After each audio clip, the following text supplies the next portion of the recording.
चाय से शुरू हुई थी सरकार और गाय पे अटक गई और विकास की मौसी 10 साल में रास्ते में भटक गई।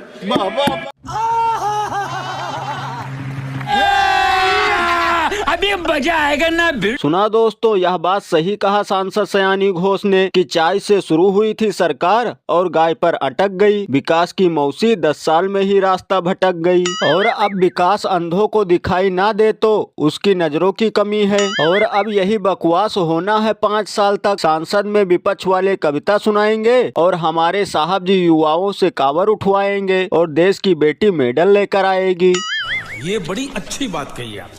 यही है देश में नेताओं का खेल, इसीलिए विपक्ष वाले हो जाते हैं फेल और हमारे मोदी जी बनाते रहते हैं सरकार और यही हास्य कविता वाले मुंह ताकते रहते हैं हर बार। और जब ऐसे ही सांसद में कविता शेरो शायरी सुनने को मिलेगा तो हमारे साहब जी हमेशा आनंद ही लेते रहेंगे। तो काम कब करेंगे? फिर यही लोग कहेंगे कि साहब जी ने कोई काम नहीं किया। साहब जी सिर्फ बधाई देने में आगे और झंडी हिलाने में आगे रहते हैं, लेकिन समझ में नहीं आ रहा है जिससे साहब जी ने पिछले साल बात नहीं किए उस पहलवान बेटी को अब बधाई कैसे देंगे? अरे बाप रे, ये तो धोती खोल रहा है। इसीलिए तो लोग ताबड़तोड़ बेइज्जती करते हुए कहते हैं कि कुत्तों के बच्चों की आंखें 7 दिन में खुल जाती है और अंधभक्तों के 10 सालों में भी नहीं खुली, क्योंकि ये असली अंधभक्त हैं।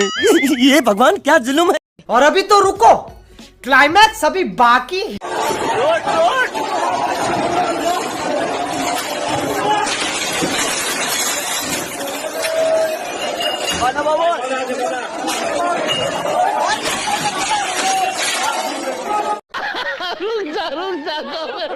तो दोस्तों, आप लोगों ने देखा सीन बांग्लादेश का, जहां की जनता ने खुद के प्रधानमंत्री को झोला थमा दिया है और अब उनके ही घर में घुसकर चिकन मटन और बिरयानी की पार्टी कर रहे हैं।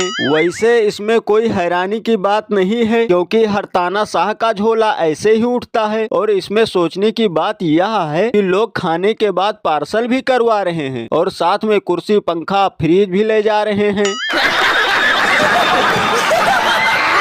इसीलिए लोग घनघोर बेइज्जती करते हुए कहते हैं, जैसे शेख हसीना को दौड़ते दौड़ते छूट रहा है पसीना, वैसे ही साहब जी एक दिन बेचेंगे और कहेंगे ले लो पुदीना। वैसे दोस्तों, जुमला गुरु को भी सीख ले लेना चाहिए ताकि श्रीलंका और बांग्लादेश जैसा स्थिति अपने देश में न हो जाए, क्योंकि यहाँ भी किसानों पर अत्याचार की भरमार है और देश का युवा घूम रहा बेरोजगार है और भूखमरी में देश पहले ही चांद के पार है।